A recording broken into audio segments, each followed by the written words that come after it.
Alors, la loi d'identification d'enrôlement de 2004, elle concernait la CEI. J'ai jugé bon de quand même la lire et puis on verra ensemble la loi sur la CENI.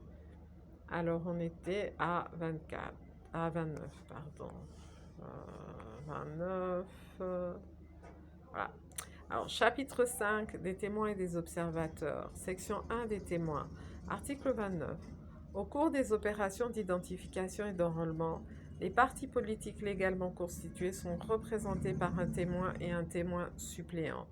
Les noms de témoins des partis titulaires et de leurs suppléants sont notifiés à la commission électorale indépendante en vue de leur accréditation auprès de différents centres. Il leur est délivré 10 jours avant les opérations une carte de témoin de parti dont le modèle est fixé par la commission électorale indépendante. Article 30. La commission électorale indépendante établira des procédures pour la gestion équitable de la présence simultanée des témoins dans l'enceinte du centre d'inscription. Le témoin ne peut être expulsé de la salle des opérations sauf en cas de désordre ou d'obstruction provoquée par lui et empêchant le déroulement normal des opérations. Dans cette hypothèse, il est pourvu immédiatement à son remplacement par le témoin suppléant. En aucun cas, les opérations ne peuvent de ce fait être interrompues. Article 31. Les témoins surveillent toutes les opérations. Ils vérifient la fiabilité des programmes des ordinateurs. Ils ont le droit d'exiger la consignation de toute observation au procès-verbal avant que celui-ci ne soit placé sous pli scellé. Le procès-verbal des opérations, dont le modèle est déterminé par la commission électorale indépendante, est signé par tous les membres de centre d'inscription et contresigné par les témoins présents qui le désirent. Section 2 des observateurs. Article 32. Est observateur tout Congolais ou étranger mandaté par une organisation nationale ou internationale et agréé par la commission électorale indépendante pour assister à toutes les opérations. Article 33. Pour être agréé, le requérant doit présenter, s'il est congolais, sa carte d'identité ou tout autre document en tenant lieu.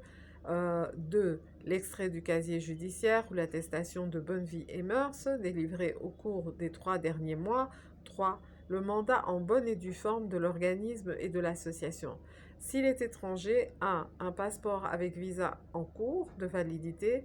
2. Un mandat en bonne et due forme délivré par son organisme ou son association. L'article 34. L'agrément est sollicité au plus tard 1 mois avant le début des opérations et est accordé éventuellement dans les 15 jours de la requête.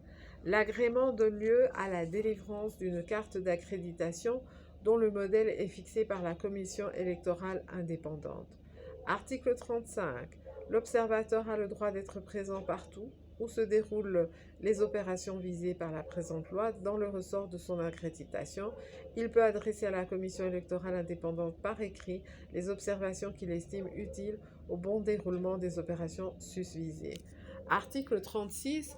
L'observateur est tenu de respecter les lois et règlements de la République. Il ne peut s'immiscer directement ou indirectement dans les opérations.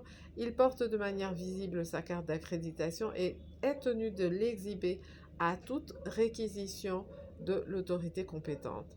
La commission électorale indépendante peut, à tout moment, retirer l'accréditation à tout observateur qui emprunterait les dispositions de la présente loi. Article 37. L'observateur et le témoin ne sont à charge ni de l'État congolais ni de la commission électorale indépendante.